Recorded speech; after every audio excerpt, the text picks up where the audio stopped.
Hello, and welcome to the BYU Family History Library webinar series. We're glad you could join us today. I'm Megan Smith, and I'll be your host for this webinar. If you have technical difficulties during the webinar, please use the chat box and I can address your concerns. You're welcome to use the chat box during the webinar for comments, insights, and questions. However, all questions will be addressed at the end of the presentation. Our next webinar is on June 11th with Catherine Grant. She will be giving a presentation entitled Using the Simple Fill app for Family Tree Reason Statements. If you would like to access a previous webinar, please visit our webinar index on our website or search on our YouTube channel. All of our webinars are recorded and uploaded by the following Monday for your convenience. We also post links to recordings and other updates on our Facebook and Twitter accounts. For today's webinar, we are pleased to hear from Jeremy Myntti, who will be talking about tips for creating, organizing, and preserving digital photographs. Before we begin, here's a little bit about our speaker. Jeremy Myntti is the Associate University Librarian for Metadata and IT at the Brigham Young University Library. He started in his role at BYU in April 2022 after having 20 years of experience working with various libraries on cataloging, metadata, digitization, preservation, and IT projects. He developed an interest in family history in the 90s when his grandma asked for help digitizing her family history content and searching hundreds of CD-ROMs to find her family. If Jeremy's ready, we'll turn the time over to him. All right, so thanks everybody for attending today. As Megan mentioned, I'm Jeremy Myntti here at the BYU Library. And in that bio, she mentioned that I have many years experience working with digital content for libraries. I've worked with libraries all over the world to digitize their collections and make them accessible and discoverable. So I'm hoping to just share some of the tips and tricks that I've learned over the years from that experience here with you today. And then throughout this presentation, you'll notice that I'm using several photographs from my own family history. So some of these are 100 or so years old and others are more recent. So hopefully you enjoy the visual elements here. So let's jump on in. All right, so if you couldn't guess from the title of the webinar, I'm going to be breaking this presentation down into three main sections. I'll be sharing tips that will hopefully be helpful as you create or digitize photographs, as you organize them so that you know what you have and where your things are. And then I'll share some tips for preserving or keeping those digital files safe.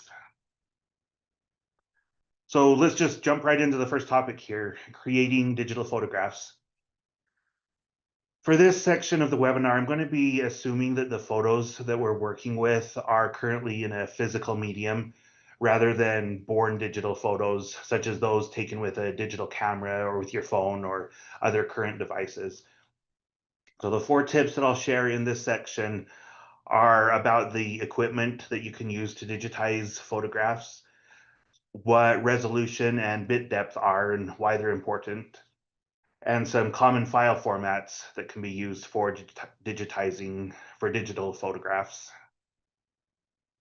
So the first question, what type of equipment should I use to digitize photographs? And for this question, I'm going to split the scanning equipment up into three basic categories: good, better, and best. So first with the good. You can use the camera on your phone as a scanner with several different apps that are readily available, such as PhotoScan from Google, Microsoft Lens, PhotoMine, or PicScanner. And there are many others that are either free or available for a small fee that you could download and use on your phone. Just an example of using one of these apps on your phone for digitizing photographs, you can see on the right side of the slide, where I was scanning a photograph using PhotoScan from my iPhone. This creates a pretty good scanned image, but it helps a lot if you have a very steady hand when you're scanning. You have a nice flat surface and a flat photograph, and you have good lighting with no shadows to get a really good image. You'll notice with this, when I was taking that photograph, that it doesn't really have consistent lighting across the full photo. And then the photo was a little bit warped, so it didn't lay flat enough to make it so all the edges were perfectly straight. So while this option might not produce the highest quality image, it's really convenient because really you can scan photographs wherever you take your phone. Just as an example, my parents celebrated their 50th anniversary a few months ago. And at the last minute, I decided to create a video slideshow of them together throughout the years. So since I had to quickly go through many photo albums that haven't yet been digitized, I just used my phone camera to capture many of those photos. And while the quality of those photos was decent enough for the purposes of creating that little video, I do want to eventually go back and get higher quality scans of those photos so I can archive those photos better and have them for the long term instead of just one little project. So a better option than a phone camera would be to invest in a low-end scanner, such as one of these. There's many different varieties out there that you can choose from. This type of scanner can really be bought anywhere that electronics are sold, and you can usually find a decent one for $100 to $300. Before purchasing one of these types of scanners, though, you really should make sure that the scanner has all the options that you need for your intended use, such as, do you only want to scan photographs, or do you also want to scan slides or negatives, or perhaps like the middle one there, have a document feeder in there to be able to scan documents. So the best option for scanning photographs would be to use a high-end scanner or a high-end digital camera. These types of scanners can cost several hundred to several $1,000s. So really you should figure out if the additional quality and scanning options are worth the higher price that for what you intend to use it for. These scanners can usually scan many more formats as well than those less expensive options.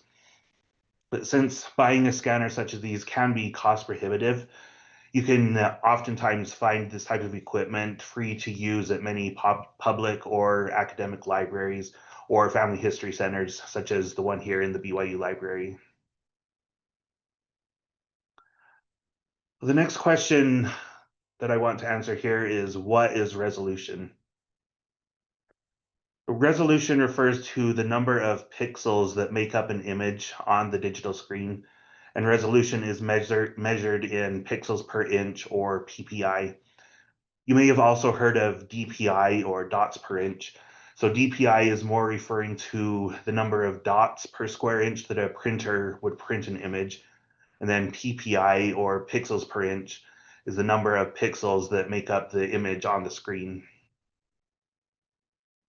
So right here, I have the same photographs that I scanned at 72, 300, and 600 PPI.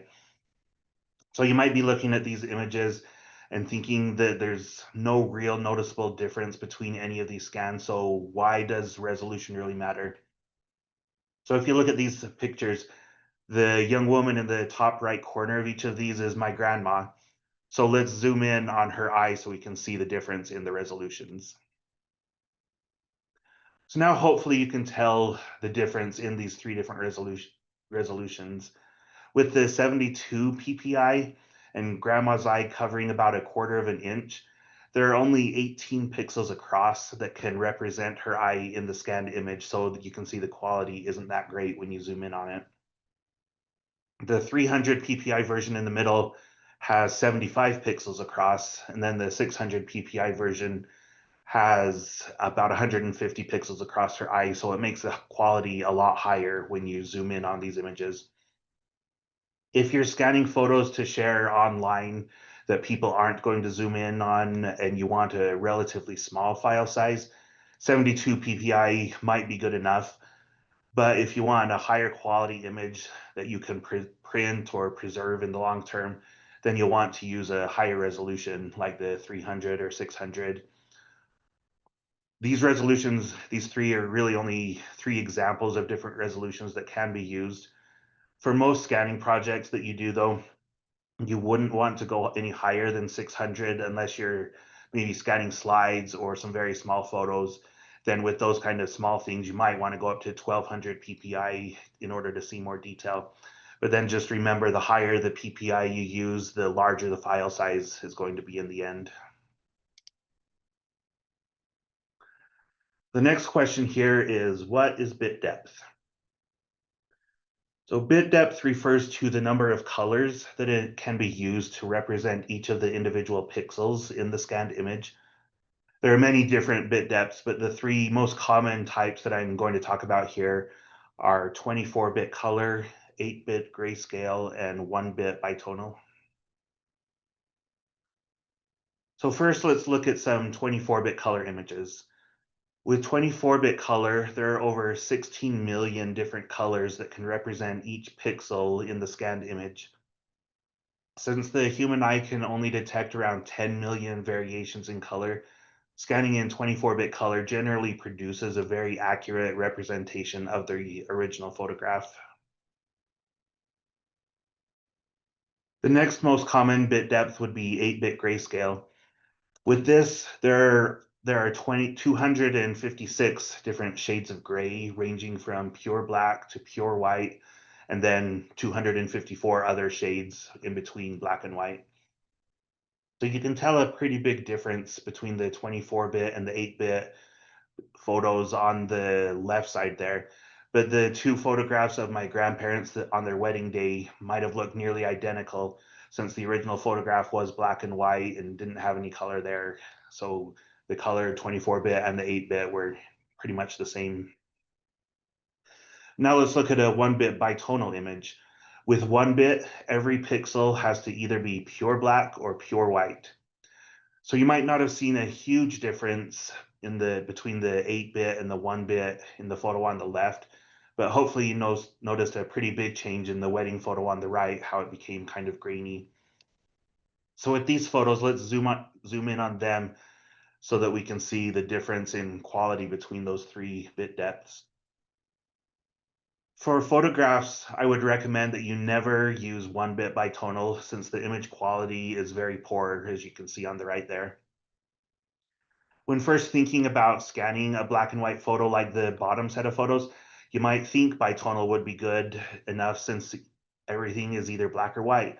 But as you can see here, a black and white photo is really a grayscale photo, since there are many tones of varying gray throughout the photograph. So when possible, I would recommend scanning most photographs in 24-bit color, so you can pick up all the variations in color and tone that you might not be able to with 8-bit grayscale. But with color, the difference between color and grayscale, the size is usually 3 times larger for the color image. So now the next question is about file formats that can be used when scanning photos. There are many different possible file formats that could be used. I'm only going to focus on two of the common ones for photographs, a TIFF image and a JPEG image. So first, the TIFF image. TIFF images are considered a high quality archival file format. The file isn't compressed, meaning that the file includes information about every single pixel in the image. But then, because it includes information about every pixel, the downside is that the file size can often be very large, which could make it difficult to open on some devices and then not be quite as easy to share with other people. JPEG images, on the other hand, have much smaller file sizes, which makes them a lot easier to share with others, and they don't take up as much room, so you can store a lot more of them on a hard drive. JPEGs are also commonly used by many digital cameras or phone cameras that we're using today. A problem with JPEGs is that since they are compressed, not every pixel is represented when the files are saved. So there's algorithms that determine how it's going to save the file and be able to compress it without having to make note of every single pixel that's in there. And then every time you do save a JPEG, the quality could suffer because it's compressed again. So if you're editing a JPEG in Photoshop or another program, the quality of the image could get worse every time you save the file. If you save the file only a couple of times, there shouldn't really be an issue. But if you're editing the photo and save it many times, then the quality could degrade. And because of that, JPEGs aren't considered an archival format that will last the long term. This chart here can help see the difference between TIFFs and JPEGs and their file sizes. So one of the photos that I scanned for this presentation was an 8x10 photo. When I scanned that as a TIFF image, the file size was around 85 megabytes. Then when I saved it as a JPEG, the file size went down to 7 megabytes. So you can see it's a pretty big difference in the file size between the two. For a TIFF image, since every pixel is accounted for, There are some formulas that can be used to figure out exactly what the file size will be just based on the size of the photo, the resolution, and the bit depth that you use. And then the file size of JPEGs can vary widely just depending on the amount of compression that's being used for it. When you want to digitize photos for preservation purposes, I recommend scanning TIFF images, but then you need to also make sure that you have enough storage space on your device to handle the larger amounts of data, because as you can see here, TIFFs can be quite a bit larger.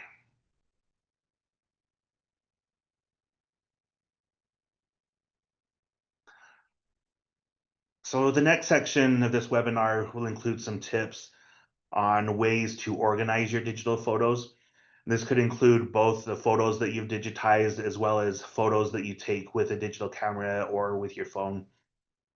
These tips for organizing photos include creating logical folder structures on your hard drive, making meaningful file names, creating metadata so you know what the photos are, and then some experiments that I've been doing with AI to generate some of that metadata for you. And so I did include this as the second part of the webinar, and I'm talking about this after digitizing, but really you should be planning ahead for all of the organizing tasks before you start digitizing, so you know where you're going to save the files, how you're going to name them, and the metadata that you'll need in the future to find the files. So the next question for this section is, how can I organize my photos into logical folders? This image here is one that I found a few years ago on Errant Science that is very true in many instances. We might have the right idea at the beginning for how to organize our data into logical folders so we can easily find what we're looking for. But with the amount of data that we're sometimes working with, it can at times feel like we're putting so many things into a temporary folder that we'll deal with later, which most of the time becomes a dumpster filled with who knows what. So to take care of that, when organizing data, you should try to come up with a folder or directory structure that is logical before you start adding a lot of data to the folders. This folder structure should be hierarchical so that there aren't just a few folders with a lot of files in them, but you have a structure that splits things up into logical containers. You can kind of think of this like your paper filing system. You just throw all of your paper documents into the same folder or box and then hope later on that you're able to find things? Or do you have multiple folders where you keep different kinds of data? So this example on the left here is a folder structure that I have used for many of my digital photos that I take with my phone camera. Within my large photographs folder, I have separate folders for each year. Then within the year folder, I have a folder for each month. Then within the month folder, I have separate folders for major events. I don't create a folder like those event folders for every day, but more for just major things that happen, such as big family parties or holidays or different things like that. And then other photos that I take during the month that aren't part of one of those events, I just put them into the larger month folder. So with this folder structure, you can see that I start out at a high level with photographs and then year, and then I kind of get more narrow and more granular as it moves down so I can see what individual files are within those folders and keep them separate in a logical structure. So with this system, I'm not saying it's the best system for everyone. It's just the system that has worked for me.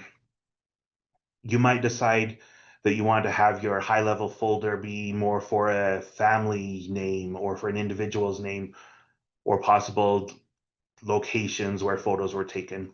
So whatever you decide, just make sure that the system you create makes sense and is consistent.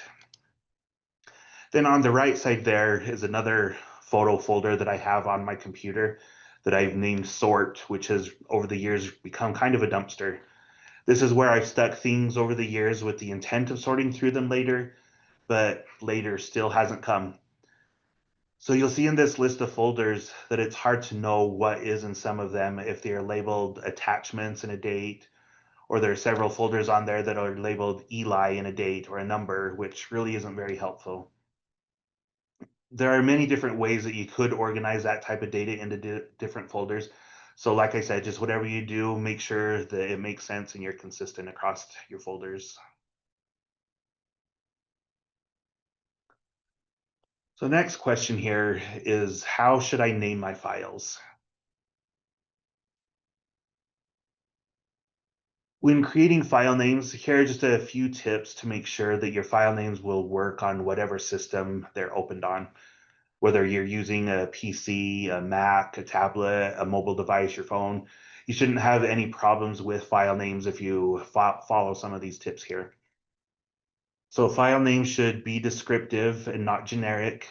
You should always be consistent in your file naming system. File names should have an appropriate length. So if you're too descriptive in the file name and it becomes too long, the computer oftentimes won't like that long name and it could be difficult to read and it could end up being truncated. But most importantly, you should make sure that whatever you do makes sense to you and could be understood by others when you're not around to explain your file naming system. I recommend only using alphanumeric characters, so upper and lowercase letters and numbers, and then a couple of special characters such as a hyphen or an underscore. Many of the other special characters that you can type aren't always valid in file names across all systems since they often mean something else to a computer. So if you have multiple files or multiple photos with the same file name, you can make them all unique by adding a sequential number to the end. And you should zero pad those numbers so the computer will always sort them in the correct order.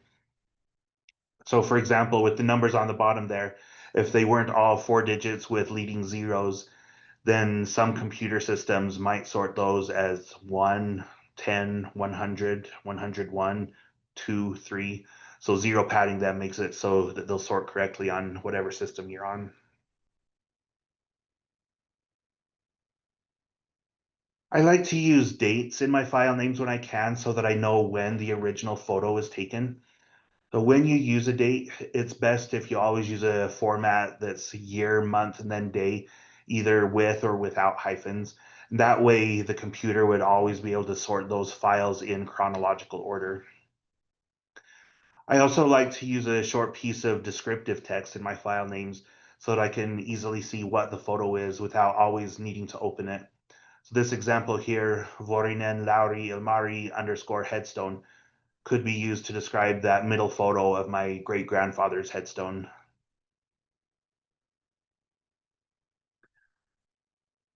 So here are a couple of good and not so good examples of file names. In the good examples, you can see that I've used dates with the year, month, and day, and then an underscore followed by some descriptive text. And then the first one has a 4 digit number since we have many photos of my grandma in Disneyland in the 1960s. But then in the not so good examples, hopefully you can see why they might not be the greatest, since the first one only includes a date and time, so you have no idea what the photo really is other than when it was taken. The second one, the file name is so short that it doesn't tell you anything. And then the third one doesn't use the standardized date format, so the computer wouldn't always be able to sort the file in chronological order with other files. Unfortunately, though, these not so good examples are pretty common default file names created by many phones and many scanners. So now let's talk about metadata and why it's important. So metadata, a basic definition of that is data about data. That's not really helpful. So metadata is information that describes a file or a photo and the contents of that. So data that's describing your file. So right here is just another example of one of the dumpster folders on my computer, like I talked about before. Notice that these files have several different types of file names. Some have a date and timestamp. Some just start with a couple of letters and then some numbers. Then a couple have a name like Chihuly or Eli underscore 3. So it can be difficult to know what any of these files are unless you go through everyone and open them, or if you had some form of metadata that would describe the files. So here are some examples of common metadata elements that you could use to describe your photos. There are many other fields that you could include depending on how granular you want to be with the metadata and for different use cases that you might have for different sections of your photograph collection. So again, as I've said many times through this, the number one tip with metadata is, again, to be consistent. So here I'm just going to talk about 5 different types of metadata and so how they could be used. So for names, you should use the same form of a person's name describing all of the photographs with them so that when you search for that name, you can find all of the photos together rather than having to search for many different forms of the name for the same person. For example, my son is named Jeremy Elias Myntti, but he usually goes by Eli. So right there are 3 different forms of his name that I would have to decide which is the best form to use to represent my son. The same thing applies to location names. You need to be consistent in the form that you're using for different locations. So the city where a lot of my family is from in Finland, has both a large Finnish and Swedish population, and the name of the town has changed multiple times over the years. So that town is currently known as Vasa with 2 A's in Finnish, or Vasa with 1 A in Swedish. But when my grandparents were living there and when they were born, Finland was under Russian rule. So the name of the city was Nikolaistad in Swedish or Nikolainkaupungki in Finnish. And then the surrounding rural municipality, which is mostly part of the city still, is known as Mustasari in Finnish or Korsholm in Swedish. And then even the country name that you use could have multiple variants depending on the language you want to use for your place names. So Finland in Finnish would be Suomi, but then there are cities that have a large Swedish population where they refer to it as Svensk Finland. So with dates, you should be treating them just like I talked about in the file naming section. So you want to be able to easily sort these dates using a standardized format of year, month, and day.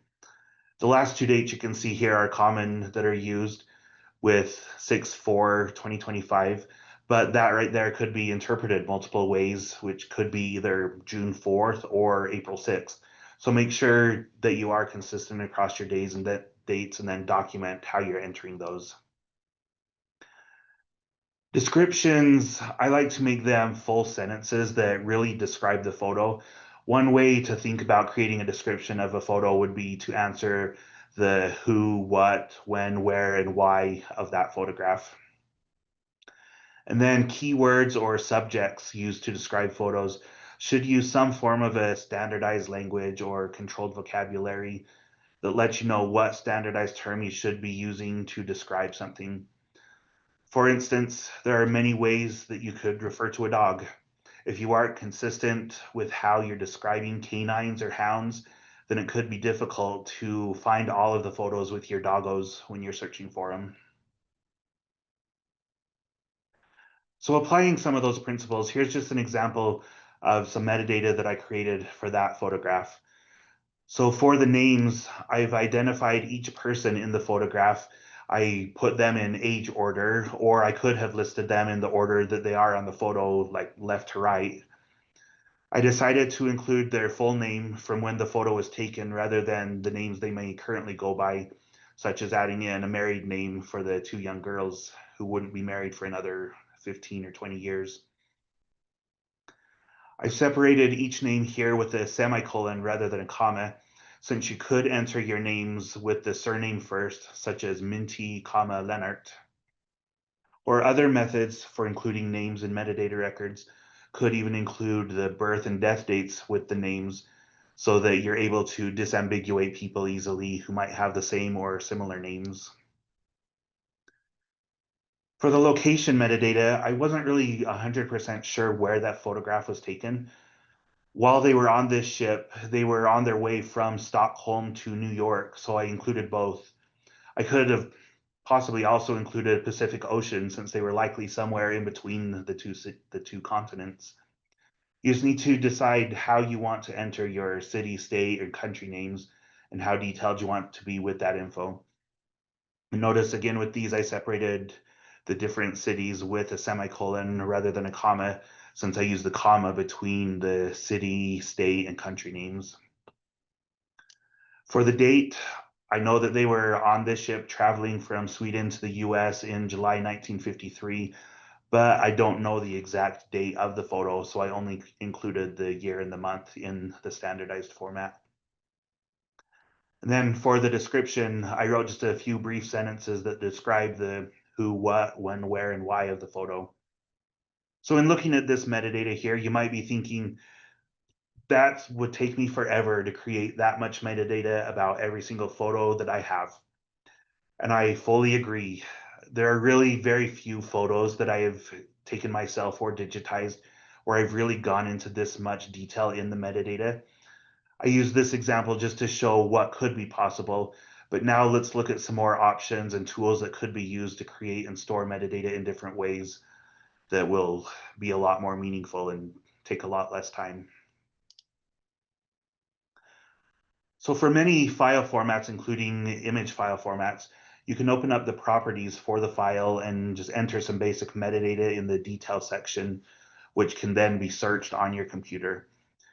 So this is an example of a photograph where I was able to open up the properties and add a title describing the photo. In the subject field, I entered everyone's name that's in the photo as the subject. And then the comment section included info about where the photo was taken. And then on the right, you can see there's a lot of other metadata listed in the details tab that just shows information about when the file was created or modified, programs or devices that created it, and information about the digital file, such as the resolution and the file size. Then with this, again, you're describing an individual photo, which would take forever if you're describing all of your photos. So another way you could do this would be to select a whole group of files and then open up the properties where you can then type the information once and it will apply it to all of those photographs. So in this example, my family went to the butterfly biosphere at Thanksgiving Point in Lehi, Utah. So I selected all of the photos that we took there, opened up the properties, titled them Butterfly Biosphere, and gave them tags of butterflies, Thanksgiving Point, Lehi, and Utah.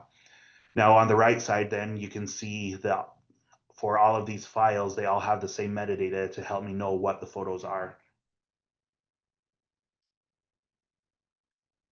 Another way to create metadata would be to have a spreadsheet listing the files within a folder and then include a basic description of the file, possibly a date, who created them, or who's in the photo. So this example spreadsheet here is one where my cousin digitized all of our grandpa slides. You can see the file names that they use don't really help you to know what was on each slide, since they just listed the tray and image number for each slide. But then they also created a spreadsheet where they were able to list a description and a date for each of the photos. Another form of metadata that I have used to know what all of the files are within a folder is by creating just a simple text file like this that I put into the folder that has just a basic listing of what you might find in that folder. So this example is in a folder with all of the photographs that my wife and I took in 2008. While we don't have metadata about every individual file, we do have this basic metadata that tells us that within each folder, we would find specific photographs from different retirement, graduation, or birthday parties, different vacations, or certain holidays or other events. So this type of metadata can usually be a lot easier to create since you only have to create a high-level overview of what's in the folder rather than a detailed list of every single photograph. So several years ago, my wife's elementary school was going to be torn down. So before that happened, she went and took a lot of pictures of the school and then also pictures of many of the class photos that they had displayed on their walls in the school. But then a few weeks ago, my wife was searching for those photos and she couldn't find them anywhere. She was searching through all of the files that we had stored in different locations. I was searching through different digital photo albums. It took nearly an hour before we found some of the photos that she was looking for. So unfortunately, those photos were in folders that we hadn't labeled well with any metadata, so they were difficult to find quickly. But if we had created some form of metadata for those files, even just a basic text file like this, they would have been a lot easier to locate a lot quicker.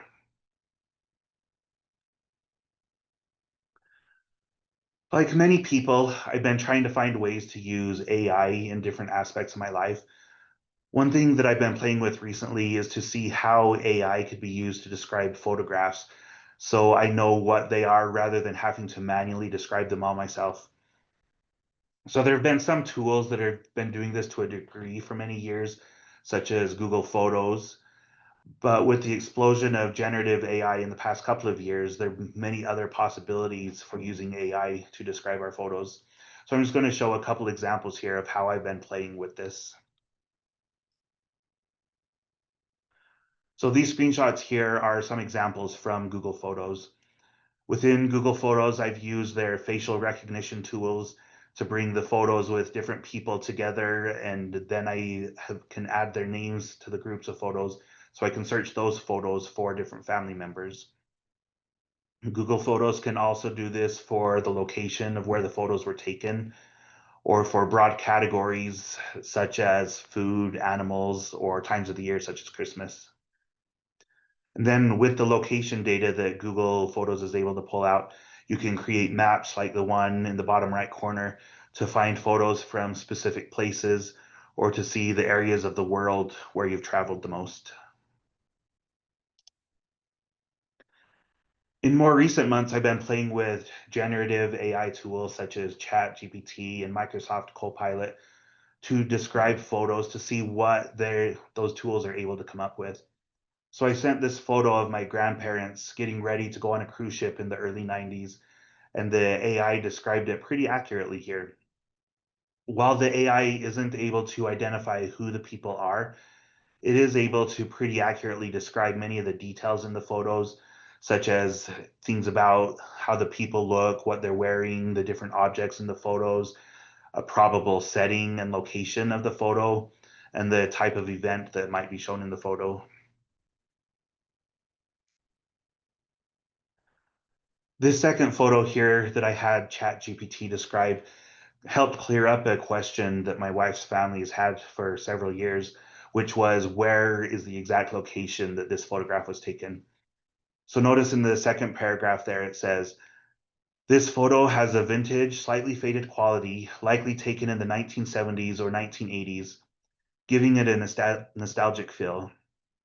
The location appears to be somewhere in the Canadian Rockies, possibly Lake Louise or Moraine Lake in Alberta, based on the dramatic mountain scenery.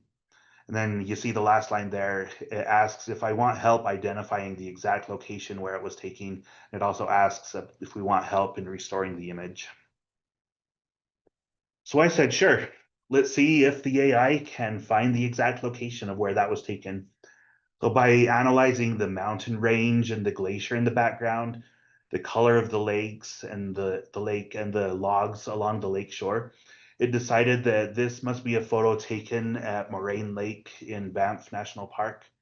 It then asked if I wanted to see a side-by-side comparison of a recent photo that was taken in that same location.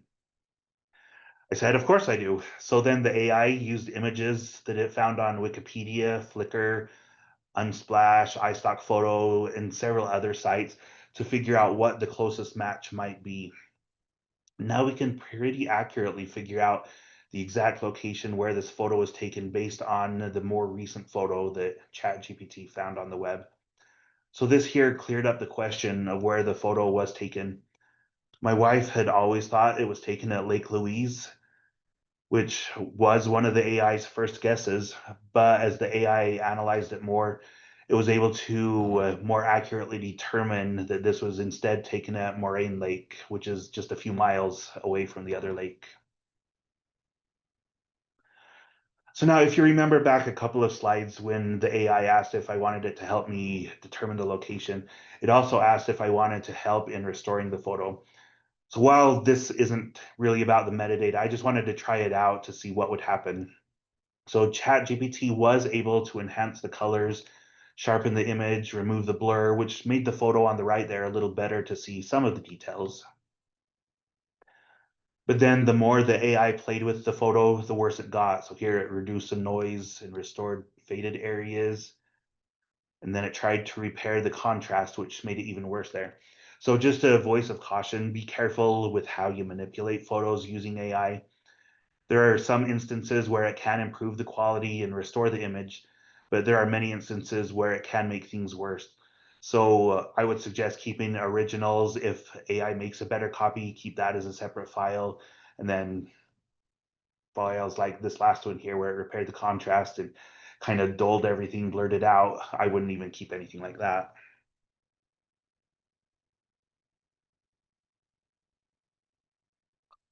So now the last section of this webinar, I'll be talking about some tips to preserve your digital photographs, whether they be the photos that you've scanned or ones that you've taken with a digital camera or your phone. So the tips in this section will include the 3-2-1 principle, different storage options, some regular checkups on your photos that you should do, and then the importance of sharing your photo collection. So first off, for this section, what is the 3-2-1 principle? The 3-2-1 principle means that you should have at least 3 copies of your data. These 3 copies should be on at least 2 different types of storage devices, such as your computer, an external hard drive, burned to a DVD, or stored in the cloud. And then at least one of these copies should be stored at a different geographic location. That way, if there's ever a major disaster where you live, your data can still be safe at another location. It's good to make these 2 locations far enough away so that if a major natural disaster occurred, all the copies of your data wouldn't potentially be destroyed. So a few years ago, there were some small earthquakes that shook the southern end of the Salt Lake Valley, which wasn't the best way to be woken up at 5 o'clock in the morning. But what if that earthquake was the big one that people have been talking about in Utah for many years, and many of the buildings here are flattened? If all of my digital data was stored in my house and my house collapsed, I could potentially lose it all. So I need to have another copy stored somewhere else, perhaps at a relative's house on the East Coast. And then that relative should have a copy of their digital data at my house so that if they had a huge hurricane that destroyed their house, their data could still be safe at my house. Or another, usually easier way to have your offsite copy would be to use a cloud service, since many cloud services store data in multiple places with different environmental threats. So if one cloud service went down, it would be stored somewhere else as well. Then related to the 3-2-1 principle is locks. So locks is a concept and a program that's used in the library world to make sure that digital data stays safe and isn't lost if there's ever some problem with one copy of the data. So locks, as you can see, just stands for lots of copies keep stuff safe. It basically means that if you have multiple copies of the same file, you're a lot less likely to lose that data if one of the files is destroyed or becomes corrupt. With the 3-2-1 principle, you should be storing your photos on at least 2 different types of storage device. So what storage devices could be used? When you're maintaining your digital data on different forms of storage, you need to be thinking about how long that storage device might last and when it might not be usable anymore. How many of us might still have some files saved on a 5 1/4 inch or a 3 1/2 inch floppy disk or even older media? And if you have those, how are you going to read them? Or you might be using some flash drives or SD cards to store some photos on. Those are really convenient to store photos on, but they can so easily be lost, and they usually don't hold a huge amount of data. Or think about your phone. How much digital data do you keep on your phone, especially photos and videos? Then think about how often you might replace or upgrade your phone. If you aren't actively saving the content from your phone to another form of storage, you're going to lose a lot of data every time you upgrade. I was at my parents' house a while ago and found those 8 different phones that you can see in this image here. None of those phones are used anymore, and none of them will even turn on. So it makes me hope that they didn't have any data on those that they wanted to keep, that they hadn't transferred anywhere else, since those phones just now live in the toy box for grandkids to play with. Other common forms of local storage could include your computer or laptop hard drive, CDs or DVDs, and external hard drives.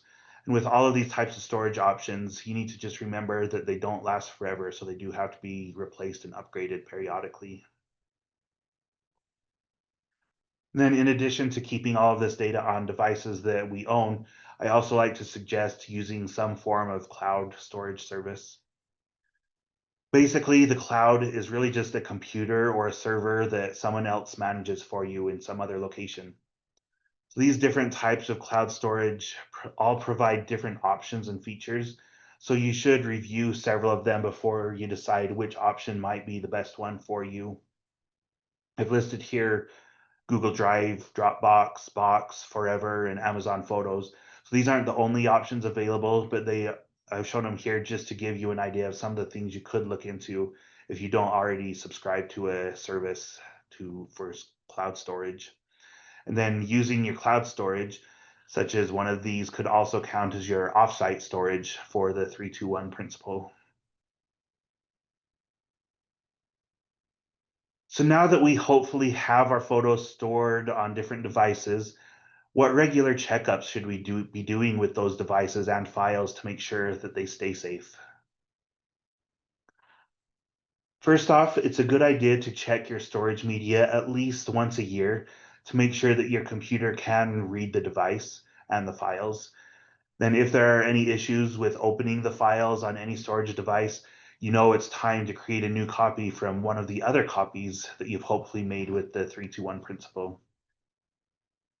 While different types of storage devices have different lifespans, a good rule of thumb is to replace these types of devices about every 3 to 5 years before they become obsolete and crash. If you're using local storage devices, you'll also want to make sure that these are stored in a safe place that doesn't get too hot or too cold. It has appropriate levels of humidity and is away from pests, pets, or even small children. So the last tip that I want to offer here is just to make sure that you know that you are sharing your files. You never know when your time might be up. So if you want your photos to live on long after you do, you need to make sure that these are shared with the right people at the right time. One way that I like to do this is by creating digital photo albums in tools such as Google Photos or Dropbox. Then with these albums, you can share them with anyone that you would like. Plus, you can also give different people different access rights, such as the right to only view photos or the ability to download them, or they could even edit the album if you let them.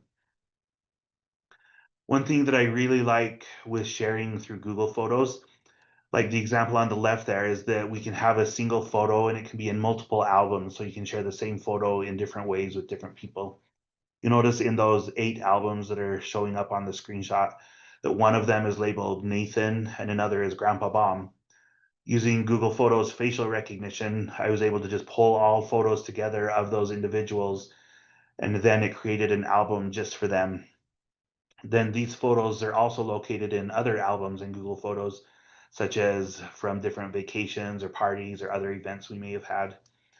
I've also set up those albums so that anytime a new photo with that particular face is uploaded, it will automatically be added to the correct photo album. So the person always has access to the latest and greatest photos without me having to do anything to share them again. And finally, you need to think about the long term. What happens when you're no longer here? Who will inherit your photos? Whether this inheritance is in the form of passing along a hard drive or giving someone access to your cloud storage, it's best to plan ahead of time just to make sure that the files are not lost when you're no longer around to give them to somebody. So throughout this webinar, I've shared many tips, tricks for creating, organizing, and preserving digital photos. If we follow some of these processes, then we can make sure that our digital photos will last much longer than we do, and they'll be safe and you can find them as you need to. And so with that, thank you all for attending, and we'll just open it up if anyone has any questions. Thanks, Jeremy. There are a couple questions we got throughout the webinar.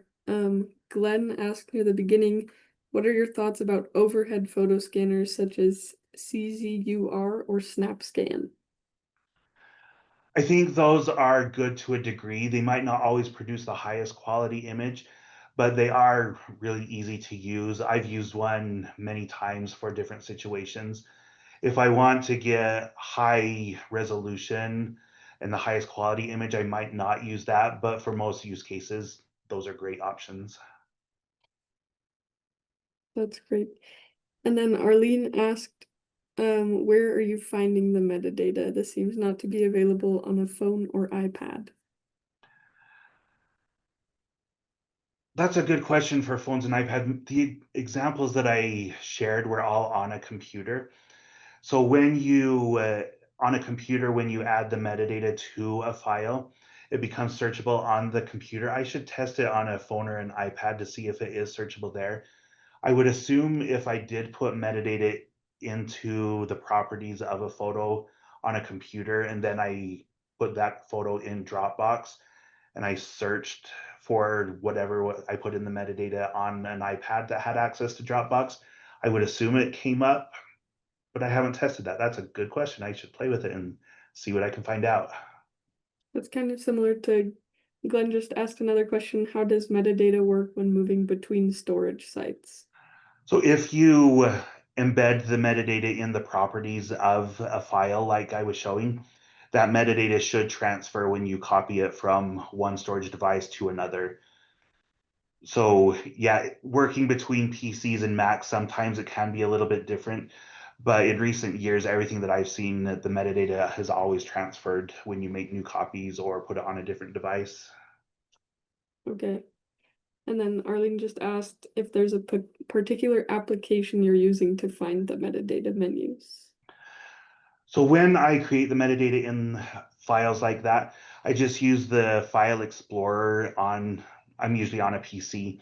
So where you can find all of your directories and files and everything on your computer, there should be a search box that's usually in the top right corner where you can just search in there. And then when that searches, it'll search through the file names as well as a lot of the embedded metadata that you've added to those files.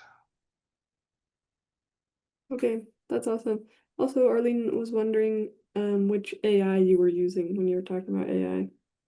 So for those examples, it was mostly ChatGPT. I tried to use Microsoft Copilot as well, but ChatGPT seemed to be giving me better responses. So those were the responses that I received from that.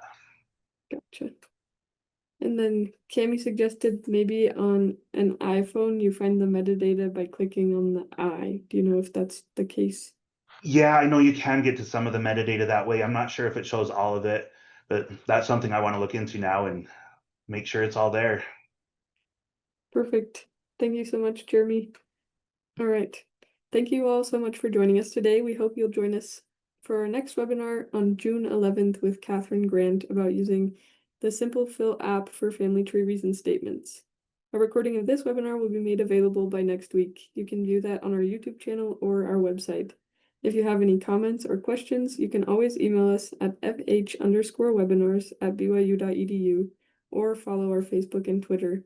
Thank you and have a wonderful week.